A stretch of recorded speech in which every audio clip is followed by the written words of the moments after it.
Smith debate. I'm really glad to hear about your tournament and have seen so many responses to the get to know you messages. It's really helping me feel connected to you guys, to know a bit more about what you want to accomplish this year, which is a lot of what today's video is going to be focusing on, is how to I and then your team can best know what you want to accomplish this year and help you accomplish that.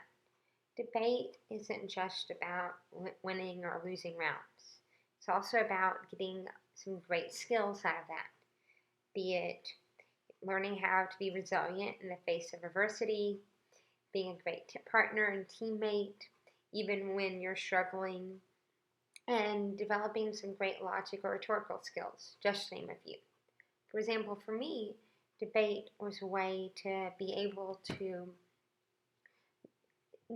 speak and know that my voice was going to be respected, to be able to get over my lisp in a way that I knew I would feel safe doing so, and things like that. So, um, one reason it's really important for you to reflect and to set your goals is so that you can know whether or not you're getting what you want to out of debate. Just the very act of reflecting and setting goals can actually help you enjoy activities more, according to numerous studies. And it can also help you adapt to debate, and if things aren't working out, figure out what you want to change, or if this activity is even right for you, which I really hope it is right for everybody, but sometimes it isn't, and that's okay too. So today I want to focus on both personal goals and goals at the tournament. So goals at the tournament might be something like winning more rounds, learning about a specific type of topic, for example, or even being able to fill all of your time in your speech. And all of those are great. But there's also goals like being able to clearly convey your thoughts, which is something that's a little bit harder to assess, but is equally as important. Or feeling confident even when you didn't win as many rounds as you want to. Being able to speak clearly and without having a lisp or stutter, for example, or things like that. And you'll notice that some of the things that I mentioned up here. And you should be and I'm hoping that you'll continually reassess these goals after every tournament or every few tournaments and decide on whether or not you're accomplishing them. Because only you can decide that. If you choose to share them with us, then that's also great. And you should also, after about the first month or two of debate, decide what role you want debate to play in your life. Only you can decide that, and there's no right or wrong answer. If you just want to attend practice rounds, come to general meeting, and never go to a single tournament, that's okay. And you're still doing debate. But you can go to every single tournament that's offered. And active culture sometimes likes to prioritize people who go to every single tournament. And that's not right. And that's something that we don't want to encourage. Everyone has an equal place on the team, regardless of how much or how little you come to tournaments. And we want to support you in that decision. So please let us know if you're concerned about any of that. So, but now that we've talked a little bit about goal setting, let's talk about some ways that you can achieve some of these goals. The first way is to prepare beforehand. Drawing on teammates, active committees such as the Diversity Initiative or the Gender Empowerment Initiative or the Equity Initiative can be really helpful. But you can also go to practice rounds, send your cases to the coaches to edit them, do rebuttal redo. So after a practice round, say, okay, I'm going to give myself 8 minutes and I'm going to redo the speech. And that can be one way, especially if it's your case, to get better at it. Or to sit down and say, okay, I'm going to think about this argument and how I could have better dealt with it. It's the type of case that you've never seen before after the round. And to write blocks to arguments that someone might think and put on your case. Now, a block is just if I know someone's going to make an argument against my case, I'm going to write out a response to it ahead of time.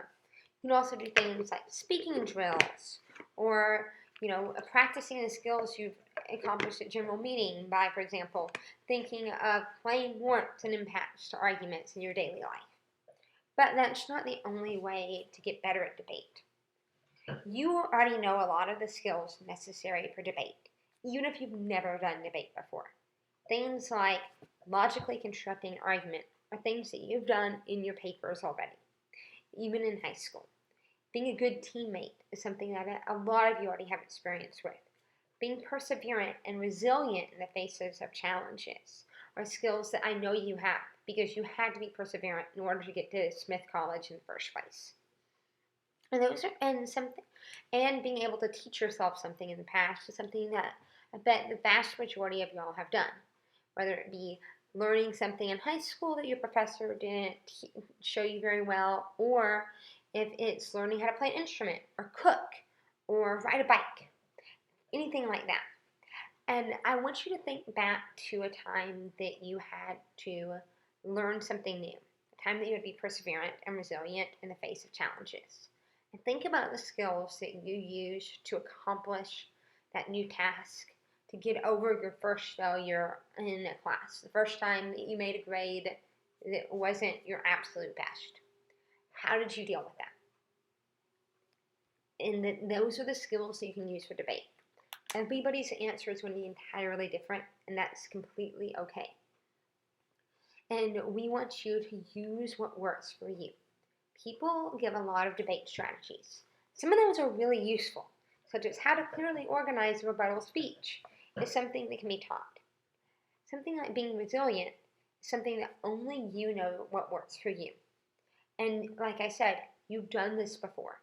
A lot of times when faced with a new challenge, like debate, if you've never done it before, or debating in a new format, if you've done policy debate, for example, people shut down, or they think, oh, I've never seen anything like this, and that's a completely normal reaction. But the best way to deal with it is to draw on things that you've done before that have worked for you. And if it's not working, try to figure that out. Don't force it to work. Sometimes it's just like you don't memorize Spanish verbs in the same way that you practice for a math test. You might not practice for a debate tournament the way you might for a piano recital, but the same skills apply in both cases. Continual practice, being resilient in the face of adversity and things like that. And so these are things that you always have. And that's this is another reason it's important to reflect after every tournament about how you're feeling. Think about whether or not you are happy, and it's okay if the answer is no. And what you would want to be in order to be happy. That might mean that you need to have a mentor in debate. That's a completely normal thing to need. Or that you want to spend more time with your teammates outside of debate so you have a closer-knit community. Or that you want to know more about the structure of ACTA. One great way to do that is to watch rounds online. There are a ton of practice rounds online you can watch. And there is a list cultivated of the rounds that have the great women debaters and debaters who are trans or do not identify according to the gender binary. Frankie Rico has compiled a list of those rounds. I think she's also compiled a list of rounds with debaters from racially diverse backgrounds as well. Because there are people in debate who represent you and then do well. We don't always laud their stories, but many people have done very well in this league, and there are people who can share their experiences with you. Seek out those people whenever you're struggling, and it's okay to struggle. ACTA is really, really hard to get used to at first. That's why, if you've noticed, the word of the day is resilient. And it's all right to feel discouraged. Come to me, come to Ash, come to Jesse, come to Sushi, come to Emily, come to anybody else. And also reflect at the tournament with your partner. After every round, you can say what worked for you, what didn't. And then the next round is going to be a lot more fun. You and your partner are a team. And constant communication is the best way for success. So please, I've compiled a few questions that I think might help you set your goals and figure out what skills you already had. Take this time to fill that out.